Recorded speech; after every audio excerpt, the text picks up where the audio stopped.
Assalamualaikum warahmatullahi wabarakatuh. Perkenalkan, saya Eni Nurrohmah, mahasiswa PPG Daljab kategori 1 gelombang 2 Universitas Muhammadiyah Jember, sekaligus guru biologi SMA Negeri 1 Sugiwaras, Bojonegoro. Dalam video ini saya akan menyampaikan materi sistem ekskresi pada manusia dengan model pembelajaran PBL. Mari kita saksikan, semoga bermanfaat bagi semua.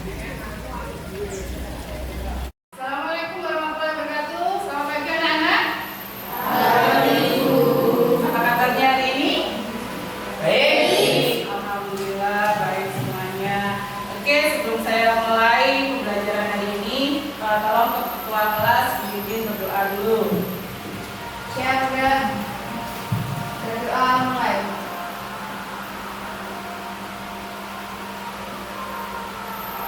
Berdoa selesai. Oke, sebelum saya mulai, saya absen dulu. Ainiatur Ahmad Farkan Doni Winur Eva, Ibu, Intan, Ibu, Imen, Ira, Ibu, Irma, Mira, Ibu, Rizky, Ridava, Novianto, nggak ada, nggak masuk. Kenapa? Alfa, nggak ada sebagai izinnya ya? Oke, Masudin.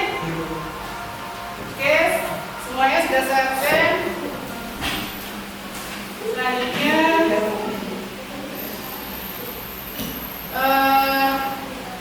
sebelum saya mulai, kalian masih ingat pelajaran minggu lalu kita sudah membahas tentang sistem ekspresi yang dengan organ, kulit, dan paru-paru. Maka sekarang saya lanjutkan untuk sistem ekspresi organ berikutnya, yaitu hati dan ginjal.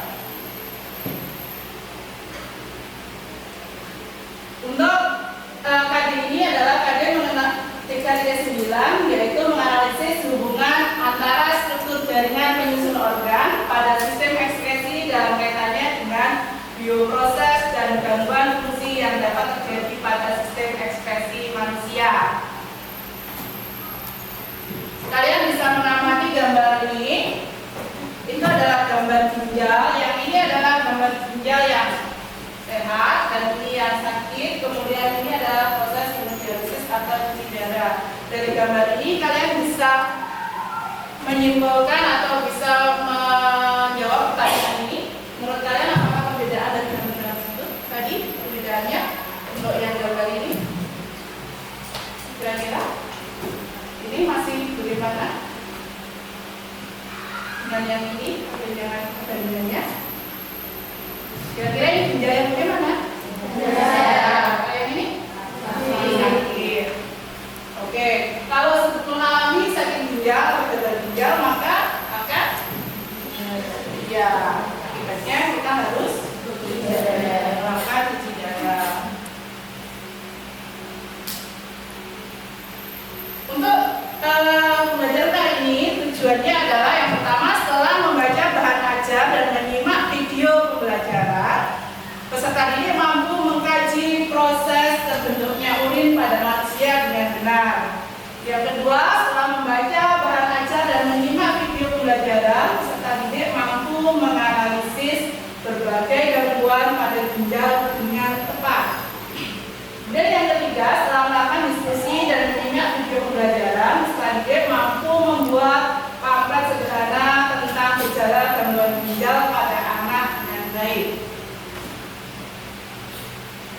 Selanjutnya, sebelum saya masuk ke materi, kalian lakukan pretest dulu agar saya tahu nanti sebelum pembelajaran dan setelah pembelajaran nanti ada poster, hasilnya kalian menguasai materinya sejauh mana, atau kalian sudah belajar atau belum di rumah, saya akan tahu dari pretestnya. Oke, untuk pretest silakan buka web di Quizzes, nanti masuk ke join my quiz ya. Kemudian nanti kode gabungnya saya berikan. Jadi kalian masuk ke web.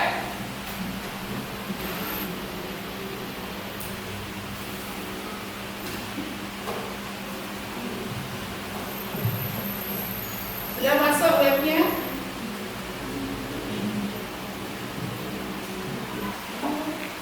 Oke, sudah ya, bisa saya mulai sekarang ya.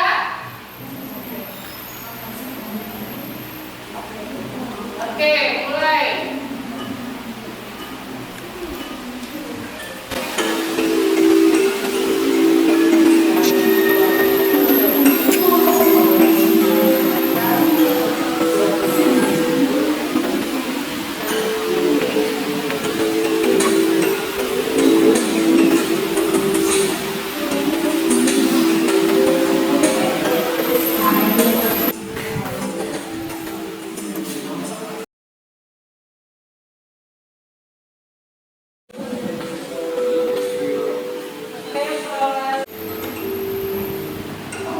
Sudah selesai? Oke, kalau sudah selesai saya pilih ya.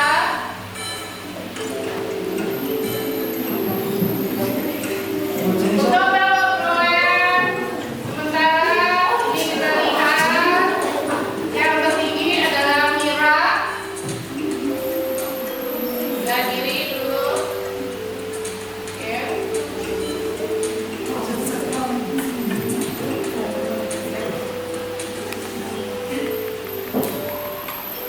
Nah, yang tertinggi nilainya adalah siapa?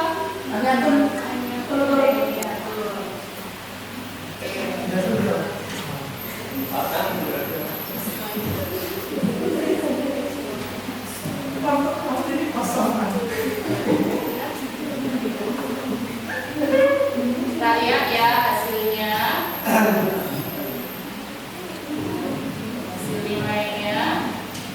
Untuk Pretas kali ini hasil nilainya dengan jumlah peserta 2.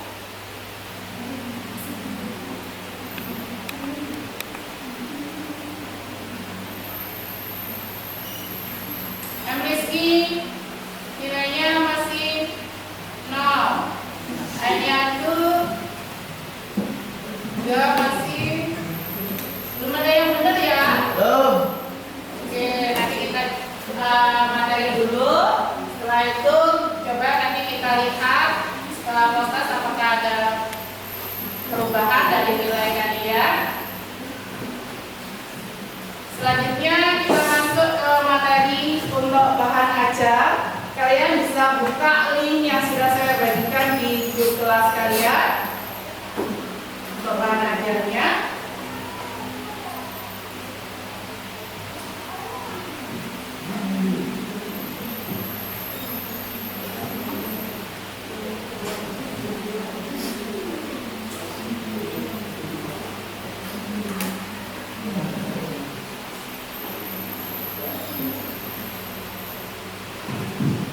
Sudah ya.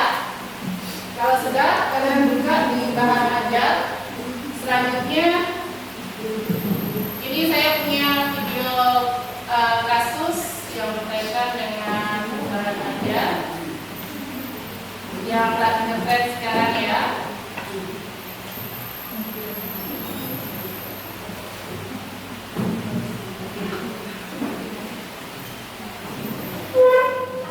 Kasus yang lagi viral di Instagram tentang gagal ginjal pada anak yang banyak sekali terjadi akhir-akhir ini.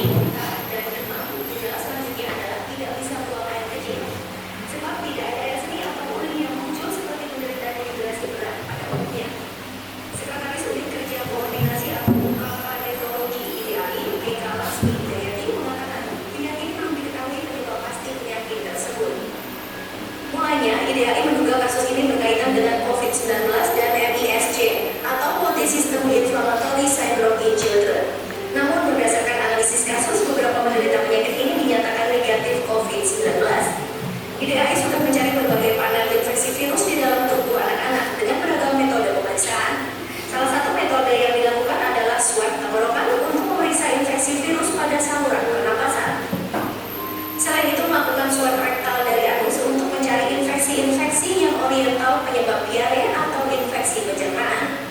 Namun pihaknya tidak menemukan jenis virus yang seragam yang menyebabkan infeksi.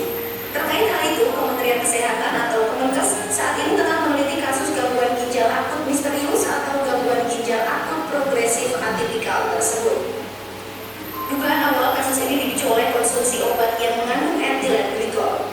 Namun ini pun masih diperlukan penelitian lebih lanjut lantaran tak terdeteksi dalam darah. Adapun etilen glikol merupakan senyawa organik tak berwarna maupun berbau dan berkonsistensi kental seperti sirup pada suhu kamar. Senyawa ini memiliki rasa yang manis dan kerap digunakan untuk tambahan serat pada polyester, minyak rem, kosmetik, dan pelumas. Juru bicara Kemenkes Muhammad Syahril mengatakan pada Rabu 12 Oktober, dugaan ini merupakan hasil diskusi dengan tim dari Gambia yang mempunyai kasus serupa. Di Gambia, 69 anak meninggal karena kasus gagal ginjal akibat mengonsumsi obat batuk produksi India yang mengandung senyawa kimia tersebut.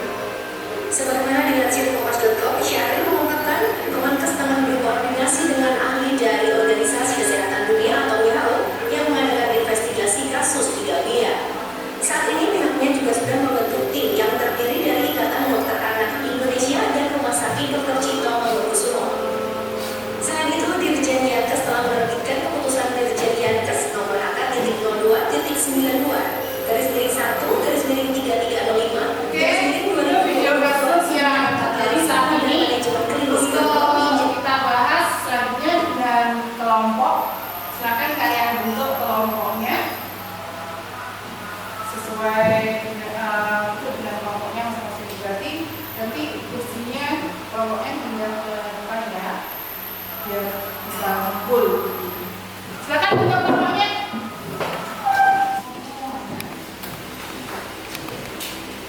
Oke, sudah gambarnya sudah terbentuk. Sekarang kalian bisa buka link LKPD. Selain itu juga saya bagikan LKPD untuk didiskusikan di kelompok kalian.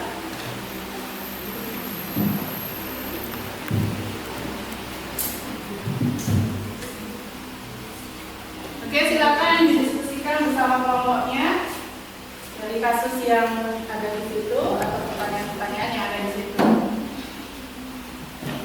Dengan literasi bahan ajar dari link yang sudah saya bagikan dulu.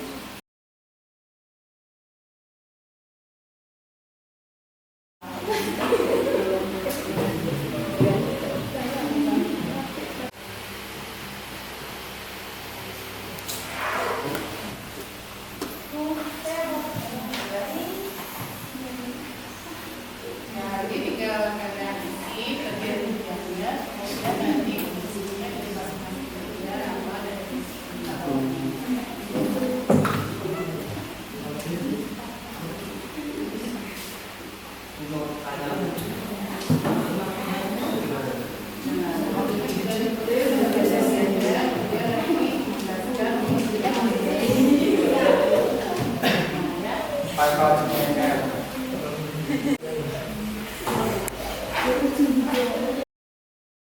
selesai semuanya?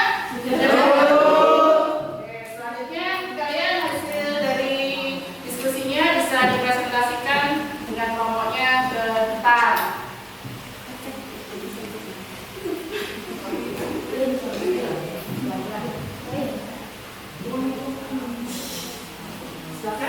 Silakan kelompok mana yang akan presentasi lebih dulu? Oke, silakan buat saya. Perkenalkan dulu. Assalamualaikum warahmatullahi wabarakatuh. Kami di sini akan menjelaskan tentang hasil dari diskusi kami. Oke, yang pertama, gambar 1 dinamakan pembuluh hepatik, dan untuk gambar yang kedua dinamakan saluran hepatik, dan yang ketiga cuping kiri, keempat kelenjar hepatik, kelima saluran empedu, keenam kantung empedu, dan yang ketujuh cuping kanan. Selanjutnya yang nomor 2 berarti merupakan kelenjar detoksifikasi. Tuliskan fungsi hati. Yang pertama, menghancurkan sel darah merah. Yang kedua, membersihkan darah. Yang ketiga, memproduksi protein. Yang keempat, metabolisme protein. Yang kelima, memproduksi cairan empedu dan energi. Yang keenam, memproduksi kolesterol dan hormon. Silakan yang mau bertanya. Mengapa peran yang betul bagi tubuh? Silakan ya, nomor 1. Organ ini berperan dalam produksi cairan empedu yang bertugas membantu dalam proses pencernaan makanan. Hati juga menyimpan energi untuk tubuh dalam bentuk glikogen dan mengubahnya menjadi glukosa ketika glukosa darah rendah. Gimana? Sudah? Betul. Oke, sudah. Sudah selesai? Ada lagi yang bertanya? Sudah tidak ada? Oke, bisa diakhiri kelompok 1 untuk presentasinya. Mungkin cukup itu dari kelompok kami. Sekian, terima kasih. Wassalamualaikum warahmatullahi wabarakatuh. Terus untuk kelompok 1. Silakan dibahas pembagian kasus di KPD itu sesuai di link YouTube yang ada di KPD. Siapa yang sudah siap, saya tunjuk aja kelompoknya ya, langsung mewakili. Silakan kelompok 2 mewakili untuk presentasi hasil diskusinya.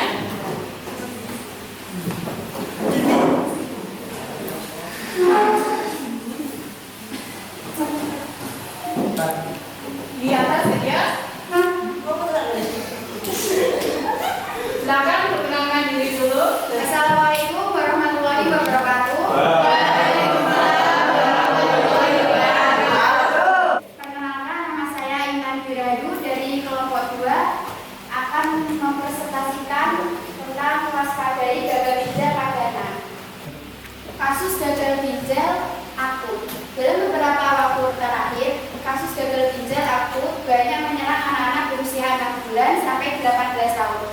Adanya kenaikan ini terjadi dalam kurun waktu 2 bulan terakhir, di mana 18 Oktober 2022 sebanyak 189 kasus telah dilaporkan dan paling banyak didominasi oleh anak berusia 1-5 tahun.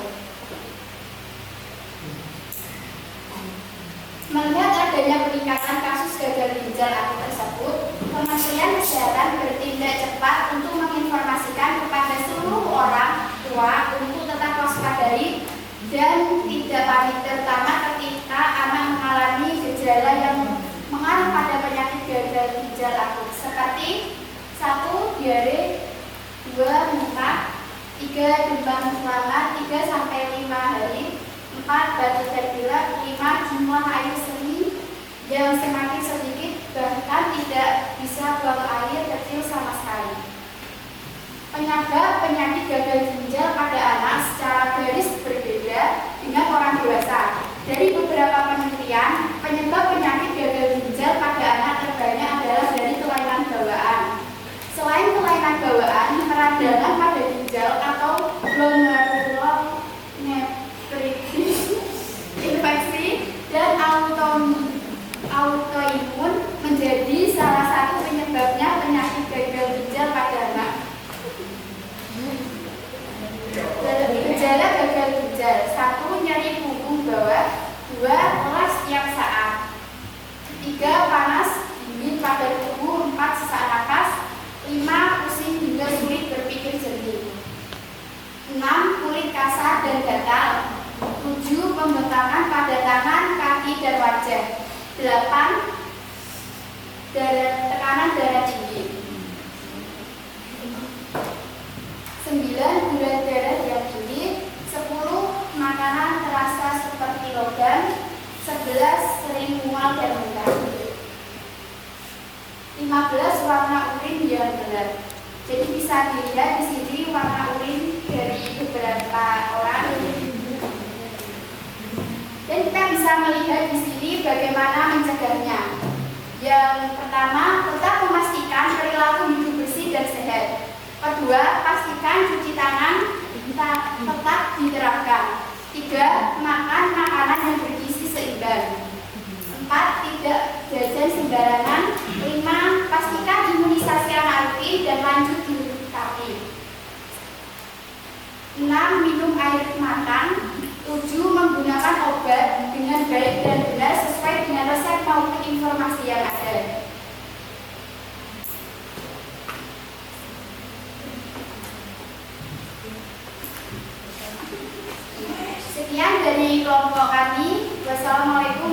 warahmatullahi wabarakatuh. Oke, setelah presentasi, sekarang kita coba untuk menganalisis dari hasil yang kalian diskusikan tadi. Dari hasil yang kalian diskusikan, apa yang sudah bisa kalian pelajari di situ, yaitu yang pertama ada pembentukan urin. Kemudian yang kedua adalah pentingnya menjaga kesehatan ginjal bagi berlangsungnya metabolisme dalam tubuh kita. Untuk tadi dari materi yang sudah ada, yang sudah kalian pelajari dan kalian diskusikan, kalian bisa pelajari tadi tentang tahapan pembentukan urin. Itu yang paling utama, yang paling penting. Yang pertama ada filtrasi, kemudian ada reabsorpsi, dan yang ketiga ada augmentasi.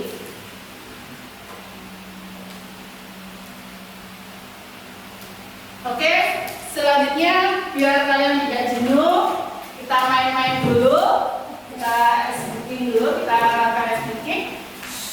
Berarti kan saya punya permainan, silakan ikuti permainan saya ya. Oke, perhatikan dulu. Kalian tahu semut? Tahu. Tahu gajah kan? Tahu. Perbandingannya kalau semut ukurannya kecil apa besar? Besar. Kalau gajah? Besar.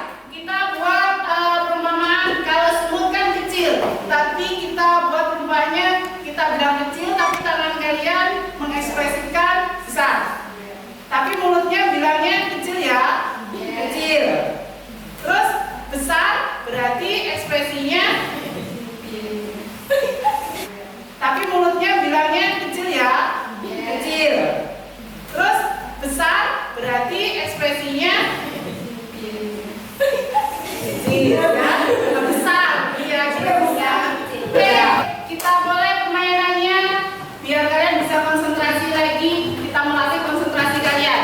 Tadi sudah saya bilang, kalau saya bilang kecil berarti ekspresinya besar. Tangannya begini ya. Kalau saya bilang besar, ekspresi tangannya kecil. Oke, kita mulai sekarang. Gajah, gajah, gajah, semut, semut, semut, semut, gajah. Apa gajah? Konsentrasi ya, kita coba lagi. Konsentrasi ya. Oke, sudah setelah sedikit sudah kita sudah konsentrasi kalian sudah terbentuk lagi. Kita post test. Silakan post test kalian buka lagi kuisis seperti tadi. Silakan untuk post test kalian masuk lagi ke kuisis. Ya, kalian masuk ke kuisis lagi. Kita masuk ke kuisis. Oke, kode gabungnya untuk post test kali ini adalah 5840669.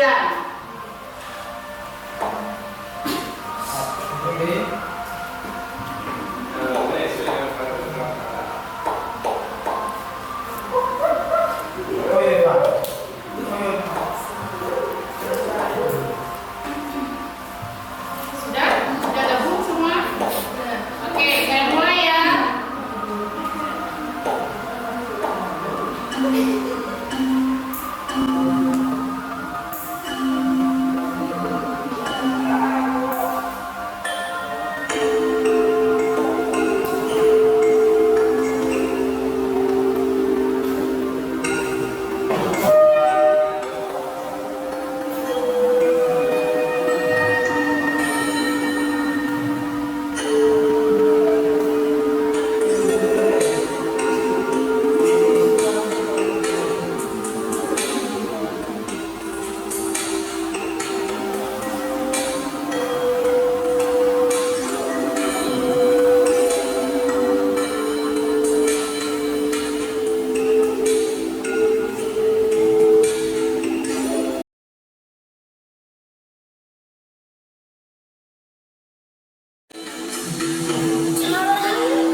lihat perbandingannya dari nilai dari pretest dan posttest ya, dari hasilnya tadi.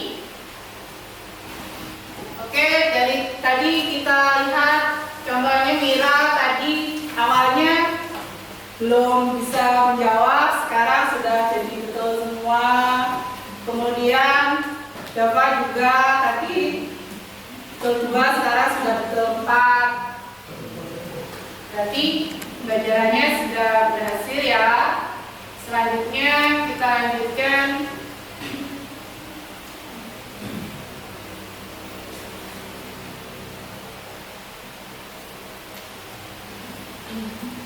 ke refleksi. Refleksi ini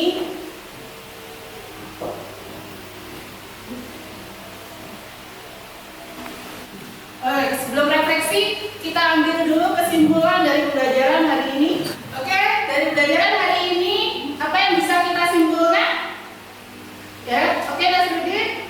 Kesimpulannya adalah menjaga kesehatan ginjal sangat penting kita lakukan agar metabolisme serta aktivitas di dalam tubuh kita tetap normal dengan cara menerapkan cara yang benar.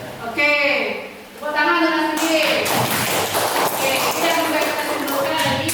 Selanjutnya kita masuk ke refleksi.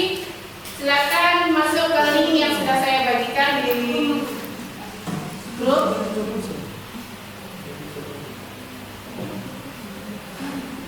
Silakan tulis komentar kalian di situ ya.